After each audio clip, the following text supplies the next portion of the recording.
Can you hear me in the back row there? Can you hear me in the back row there? Okay. Well, we are recording, so that's a good thing. Okay. Do people have any questions from our discussion on Monday, in which we began talking about the integration of metabolism?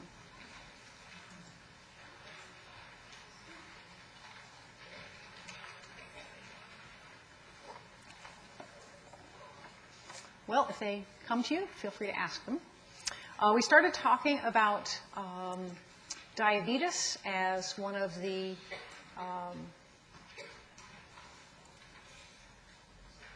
hallmarks of integration or failure to integrate metabolism.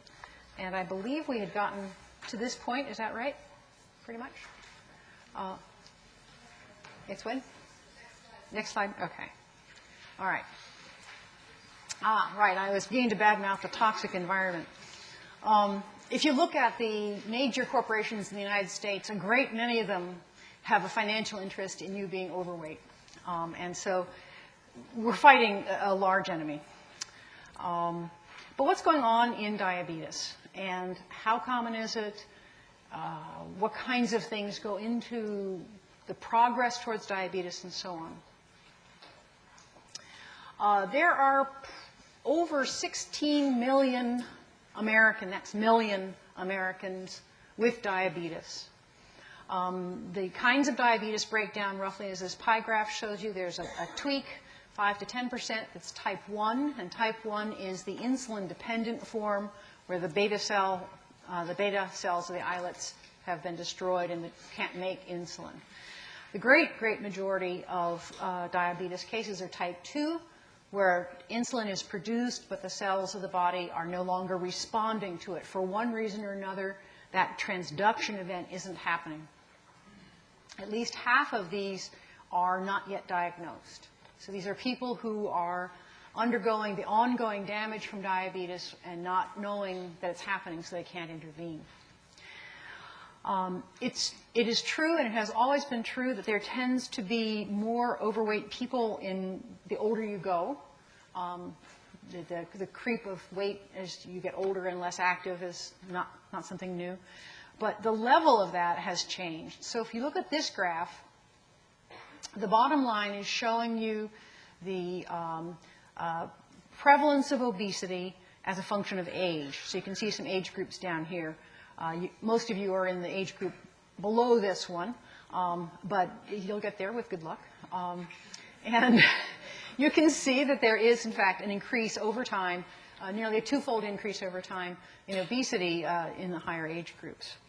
This is comparable data for 1988 to 1994, and you can see that at every data point along the way, there's a 7 to 10-fold increase in the frequency of obesity. So it's not just that people get heavier when they get older.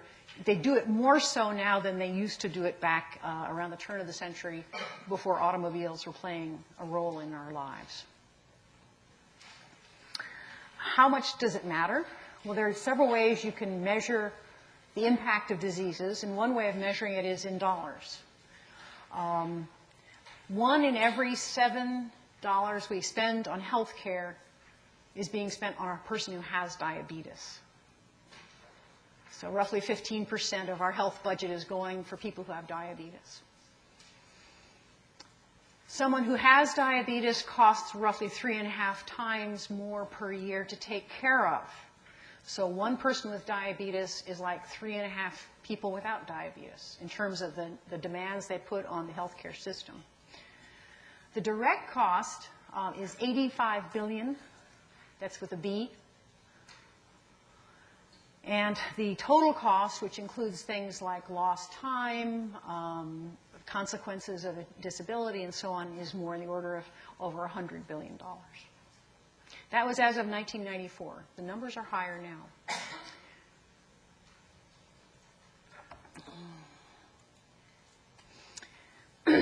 Now, diabetes, especially type 2 diabetes, doesn't spring on people out of the air. There's a lead up to it that gives some chance to notice that something is happening in almost all cases. There are rare cases of type 2 diabetes in people who have a normal body weight where it appears out of nowhere.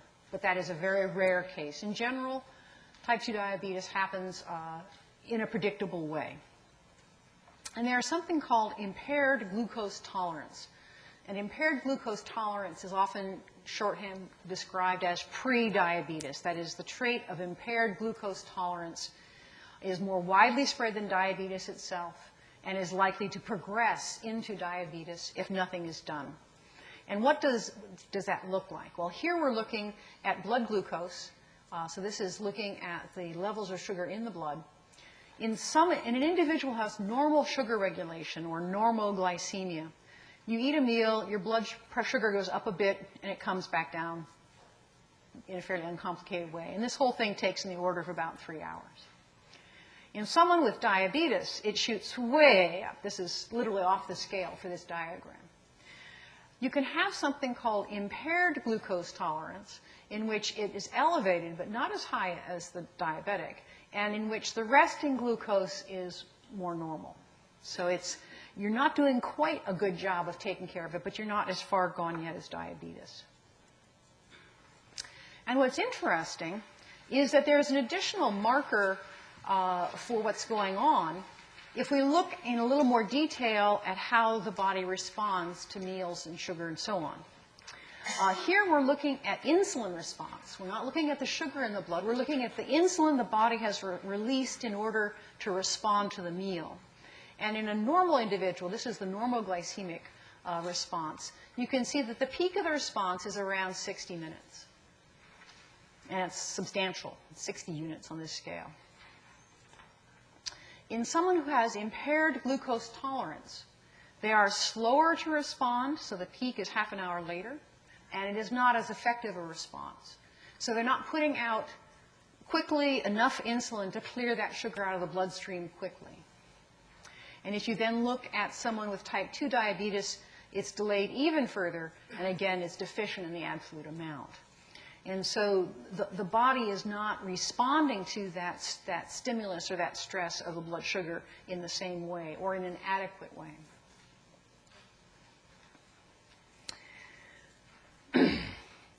The abnormal blood sugar levels after meals is the earliest abnormality seen for diabetes. And here we can look at a longer time course. Here we're again looking at blood sugar in individuals. The bottom light blue line here is normal glucose tolerance. These are people who have an intact pancreas, they have responsive cells, and so on. Someone who has impaired glucose tolerance can have a response that looks like this: a much higher peak after the meal, longer decline before they're back down to normal levels, perhaps not even getting all the way down before the evening meal. By comparison, here are from some fairly flagrant type 2 diabetics whose blood sugar is never normal, but it gets even more abnormal after a meal and stays up higher longer. There is a very subtle basis for this impaired glucose tolerance. It's a trait that can be detected even before the open development of diabetes or major glucose intolerance. And that is the fact that the body has an ability to sense the addition of food quickly before there's actually the full load into the bloodstream. And in a non-diabetic, there is an early phase of insulin release that is basically in response to the fact of eating. And then a second phase of response that is going to be proportionate to the amount of blood sugar. And what this early phase does is it starts to get a control on that blood sugar before the maximum has been reached. So it doesn't have to get so big to get all of it cleared out of the body. This phase can be missing as a matter of physiology. That is, some individuals just don't make that phase of insulin release. They just don't display it. It is very common in people who have the pre-diabetic trait or type 2 diabetes not to have this early phase of insulin release. And because this early phase is missing, overall glucose clearance is not as effective and is delayed later on. I happen to know about myself that I am missing this early phase of insulin release. I have the genetic predisposition to type 2 diabetes. My mother had it. Others in her family have had it. But this is a little marker for the ability to get diabetes and sort of an early warning sign for me. A little later on, we're going to ask the question, why is this trait so common? Because if you look in the population at large, 25 or 30% of people have this missing early phase of insulin release. But it's for a good reason. Trust me. Something that many of us don't realize is that we spend a lot of our waking hours in this postprandial state, the state where we have elevated insulin and elevated sugar and so on. And what this graph is showing you is how long it takes to get back to the preprandial, the before meal status, how long it takes to clear the glucose and other stuff out of your bloodstream. And this is graphing several things at once. It's graphing the effect of the meal size and the time of day. And one of the things that should come out quickly, if you look here, the green is the early morning, the blue is like midday, and the yellow is end of day. However, whatever the size of the meal, it takes longer to clear the bloodstream the later into the day we go. So here it's twice as long, here it's nearly 3 times as long, here it's twice as long again. So that the later in the day you eat something, the longer it takes your body to process it, to clear it out, to store it away, and so on. The second variable that makes a difference is the size of the meal. Small meals are cleared more quickly than big meals, and that difference is greater with the time of the day. So if you eat your largest meal first thing in the day, you will clear it out of your bloodstream more quickly than if you take the smallest meal of the day later in the day.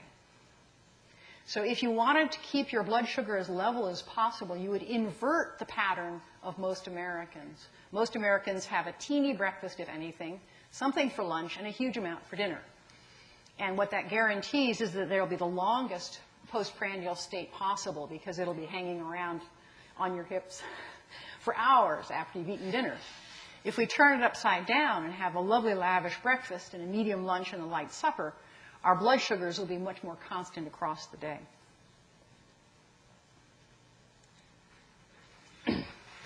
Now, it's not just a matter of when we eat. The time of day is one of the things that will vary how quickly we can clear sugar out of our bloodstreams.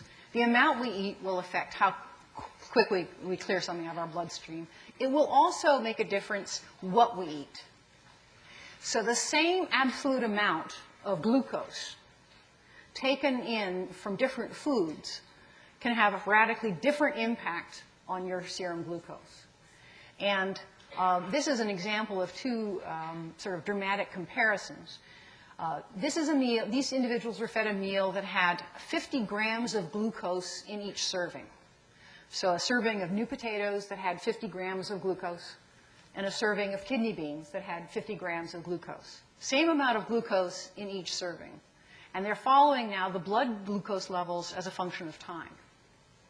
And here you can see with the new potatoes, this huge rise in blood sugar, and actually an undershoot at the end because it's been so high, whereas the kidney beans have this gentle rise and this gentle decline. So it's just kind of feeding out glucose right along the whole time. In both cases, all the glucose is being absorbed, but it's being handled by the body in a very different way. And this is reflecting the fact that different starches are metabolized in different ways. A highly branched starch is different from a less branched starch. The presence of a lot of fiber in a food will make a difference. The extent to which you're likely to cook something. Most people cook new potatoes to a very tender texture. So these are all variables that affect how we take things in. It's even a question of how a particular food is prepared. So this is, again, a blood sugar response to a meal that had 50 grams of glucose in them. And it's looking at how the wheat was handled. So the dark blue line here is cracked wheat.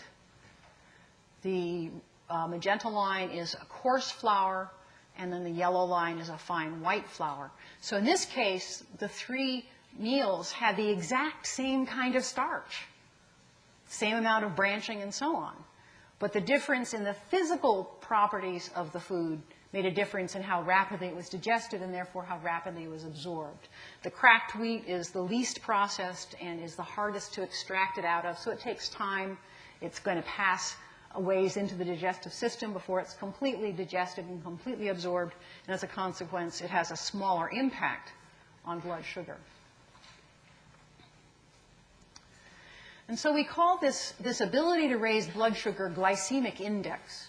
The glycemic index is a measure of the tendency of something to raise blood sugar for a given amount of glucose or sugar in the meal.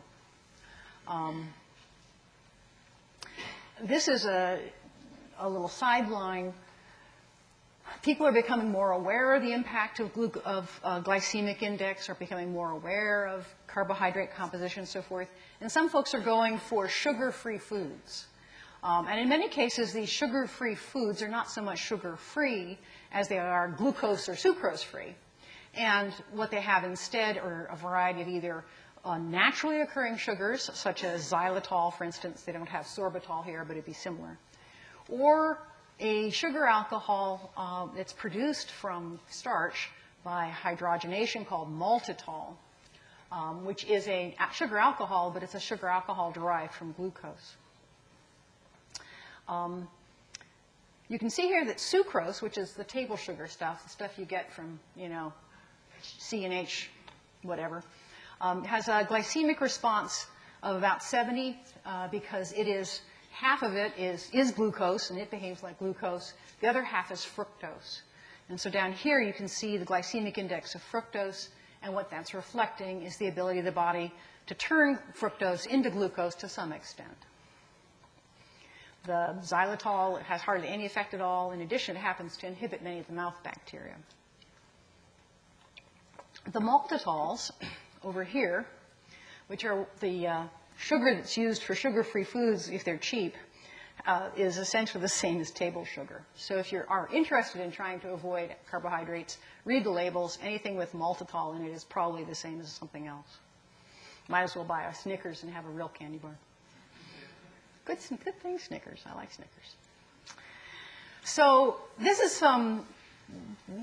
so if it depends on what you're eating and it depends on what shape it's in and how cut up it is and all this stuff, how does one go about finding a diet that has a good effect on one's blood sugar overall so that we aren't burdening it for 10 or 20 or 30 years and, bringing on a case of type 2 diabetes that we could avoid otherwise? And a food counselor gave a somewhat compulsive but artistically inclined young lady a piece of advice to summarize it, which was eat colorful food. The more colorful your plate, the more likely it is to have a low glycemic index. And this holds true across a variety of cuisines, that it's not necessary to stick to any particular style of eating to have a diet that has a healthy impact on blood sugar. This is from a World Health Organization presentation that shows the food pyramid equivalents from a number of different societies and cultures. So here's Canada's, which is not the world's most colorful cuisine, but it's showing you the whole grains over here and the fruits and the vegetables and protein-rich things and so on. Here's the American pyramid, which actually still makes more sense than the newest thing with the funny wedges and stuff. I don't know what they're getting at with that. But again, whole grains here, fruits and veggies, protein-rich things like dairy and meat and so forth. Here's the version from Mexico, which I rather like. It really does give you a nice, colorful plate to eat. I realize these aren't on your handouts, but if you want the color versions, they're available on Icon. And then this is the German equivalent, and it's kind of fun to take a look between the two of them to see what whole grains mean to different groups and so on, and how large a component the beans play for the Mexican diet compared to the role of beans. I'm not sure I see any beans actually on the German plate, but there's still a lot of good healthy food there. There's even a Chinese version with much the same impact, right? There are grains that are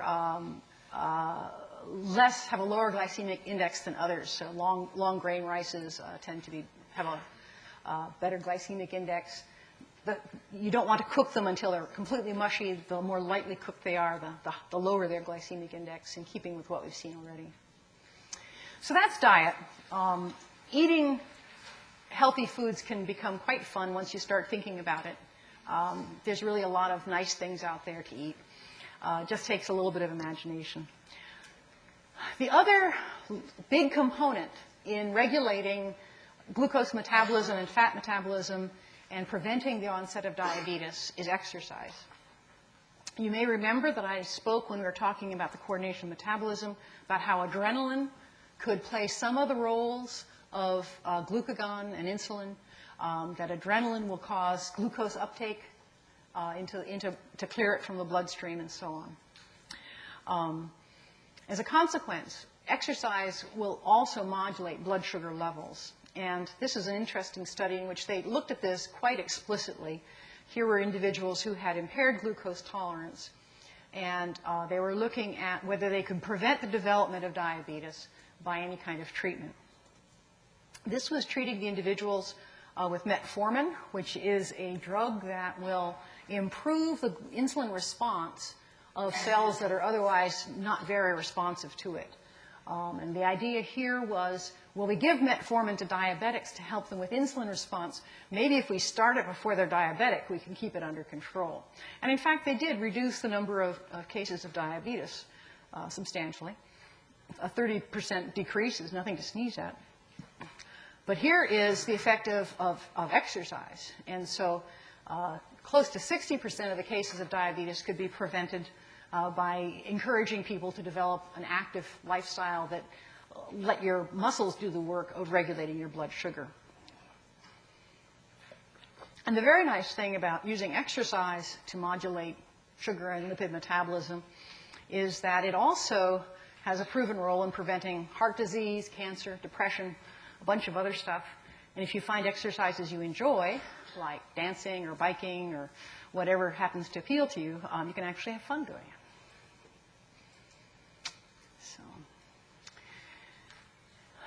This is showing you some of these features of the development of diabetes as a process. That is, diabetes doesn't happen overnight like an aneurysm breaking. It's something that creeps up on people. And in the early stages, when we talk about people having impaired glucose tolerance, their insulin sensitivity starts to fall. That is, for a given amount of insulin, it is less effective at clearing sugar from the blood. And one way the body deals with that is that it secretes more insulin. So it's secreting more insulin because each bit of insulin it's secreting is not having as much effect. But the blood glucose levels are still what we would call impaired glucose tolerance rather than diabetes. That is, by keeping on putting out more and more insulin, we can kind of keep a rein on all the stuff. But this phase of development, this impaired glucose tolerance, when the sensitivity is declining and secretion is going up, is a time in which we start to see the development of macrovascular diseases. So we start to see clogging of the arteries and things like that. At some point, the pancreas cannot do any more, and it starts to be exhausted and give up. And when insulin secretion starts to fall because of the exhaustion of the pancreas, at that point, the blood glucose is going to become flagrantly abnormal. And with the increasing abnormality of the blood glucose, you start to develop microvascular disease. That's the capillaries. And it's the microvascular disease that leads to blindness, leads to kidney failure, leads to neuropathy and things like that.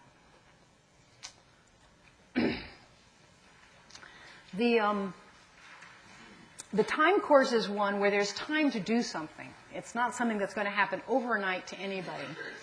This gives you an example with a time scale at the bottom where the 0 year is the one with the first abnormal fasting glucose. That is, the diagnosis of diabetes is made on the basis of a fasting glucose level being abnormal. And you can see repeated here, they've normalized everything to 100% here. So you can see here the rise in insulin resistance, the rise and then the decline in insulin secretion. Fasting glucose is initially in the normal range. The post-meal glucose is above what above that of a fasting stage, but still within the 120 band. And then you start to get increases in the post-meal glucose not being controlled and the fasting glucose as well. And that the extent of that lack of control continues to increase if nothing is done. But we're talking about years in here, right? We're talking about decades in which there's time to intervene. Intervention can happen in here too, but you're going to have done some damage very likely by the time you wait that long. I think I mentioned that the gene for this, the missing early phase of insulin secretion that predisposes you to type 2 diabetes, is surprisingly common, 25 or 30% of the population. And it's given rise to a theory that it is so common because it is what has been called a thrifty gene. That is, having this trait makes it very easy to gain weight and very hard to lose it. I can testify to this. And if you have family members who are wrestling with type 2 diabetes, probably can as well. Precisely because of the kind of genetic variation it is, when there's a time of feasting, a larger fraction of those calories will be captured and stored, and they will be released more slowly. And so the idea is that there we go, back to there. The idea here is that any population that went through multiple famines would have tended to select for people who have this predisposition, that they would have had a reservoir of weight with which to fight off the period of famine. And possibly in connection to this, the family that went over the Sierra Mountains that had the Donner Party, when you look at the fatalities in the Donner Party, most of the fatalities were men rather than women. And men, of course, have a lower body fat store to draw on when things get tough. This is testable to some extent by comparing a group that is genetically fairly uniform but has different social environments around them, and that's the Pima Indians. The Pima Indians were originally one group that exchanged folks across a fairly wide area and had a fairly similar lifestyle in the whole thing. And then, the Mexican War happened and the U.S. boundary got created, and now half the Pimas live in Arizona and half the Pimas live in Mexico. The Pimas who are living in Mexico have a diet that looks like that, optimum chart I was showing you with the fresh vegetables and lots of beans, and they're out there working 8 or 10 or 12 hours a day in some cases on their farms and so on. They have lean body habits. The Pimas in Arizona are eating a fairly classical Western diet with table sugar and refined margarine and butter and lots of noodles and things like that. And they have a prevalence of diabetes of something in the order of 70%. So it's the same genetic draw in different contexts. So genes are not destiny. Genes intersect with an environment and with behavior. But that it does make believable the idea that this was a gene that was one that was healthy in strenuous environments. When we look back at our evolutionary history, what humans did for millions of years before we got smart enough to have agriculture, we led lives of hunters and gatherers. And when you look at the diets of hunters and gatherers have lots of fruits and vegetables. They have lean meat. They have some roots. They once in a while strike it lucky and have some honey. They may find some beans and stuff. I think you're getting the drift here. Basically, a hunter-gatherer diet is a low glycemic diet. Once agriculture was invented, it was suddenly much easier to get glucose into your diet, and things started to change. Let me back up one.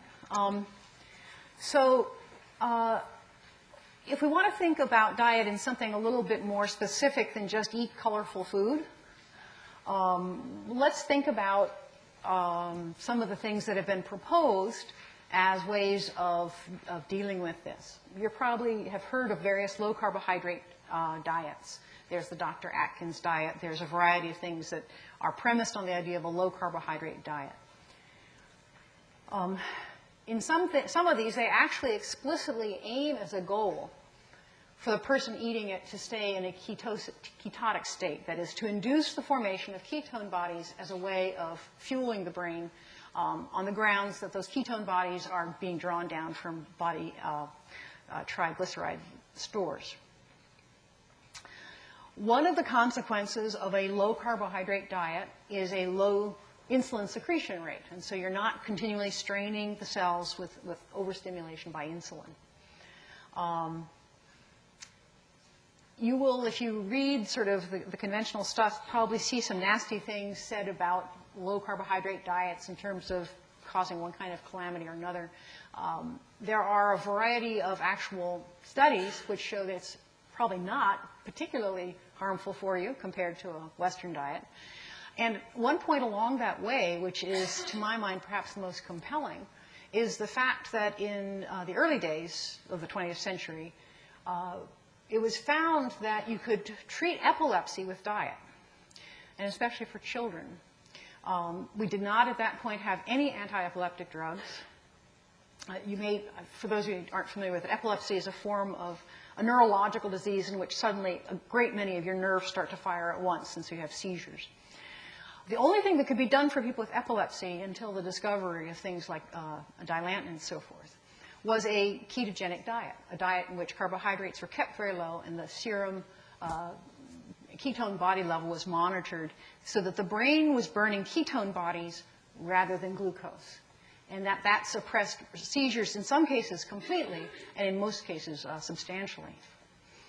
Why that's an example to me of the harmlessness of a low-carbohydrate diet is that there were children who were raised from small childhood to adulthood as normal individuals with normal weight gain and normal mental development on these low-carbohydrate diets. So I think some of the bad press that's been given to them is perhaps not as based on data as it might be.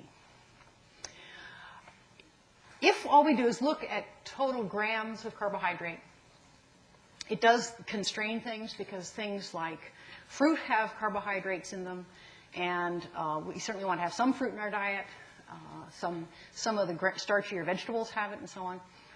And so a refinement of the idea of not just low carbohydrate, where you don't just count the grams of carbohydrate. You look at the impact of those carbohydrates. And that led to low glycemic index diets. And I believe, I'm not familiar with, but I think the South Beach diet, if anyone is familiar with that, is a low glycemic index diet. And the idea here is to prefer those things that for a given amount of glucose have a lower impact. So whole grains in preference to the refined ones. Many fruits are actually a fairly low glycemic index, except for some reason bananas. I'm not quite sure why. Vegetables in general are a low glycemic index. And all of these things are relative to your exercise levels. So someone who is a runner or a swimmer or somebody like that that's burning off thousands of calories a week, it pretty much doesn't matter. They're going to go away. This is to give you, that isn't what it looked like on my screen. Let's see what it looks like. Well, I'm sorry. The original on my computer has entries under the other ones as well. But this does have some things that I wanted to refer to anyway. So glucose is the standard on this scale of glycemic index. You can see a baked potato is almost identical to having glucose. Many breakfast cereals are in the same ballpark. Here's watermelon with a glycemic index of 72. That's kind of scary. And this is a glycemic index is always with this standard 50 grams of glucose in your meal approach. So it standardizes things that way, but it misrepresents them to the extent that we don't eat that much of something to get 50 grams of sugar out of it. And so the refinement further beyond glycemic index is glycemic load. And the glycemic load for a food is glycemic index corrected for the average serving size. So, for instance, honey had a glycemic index of about 55, but you typically have like a tablespoon at a time, so its load is more in the order of 9 rather than something high. Here, potato chips. So potato chips and honey have the same glycemic index, but you eat a lot more of potato chips than you do of honey straight off. And in the case of watermelon, is that in here? I don't think watermelon is on this particular slide. Because the average size of a watermelon serving is not one that has 50 grams of glucose in it, watermelon gets back into something that has a good glycemic index. Typically, anything from below 10 is considered a low glycemic load, between 10 and 20 a moderate one, above 20 a high glycemic load. So here's your Snickers bar, but your,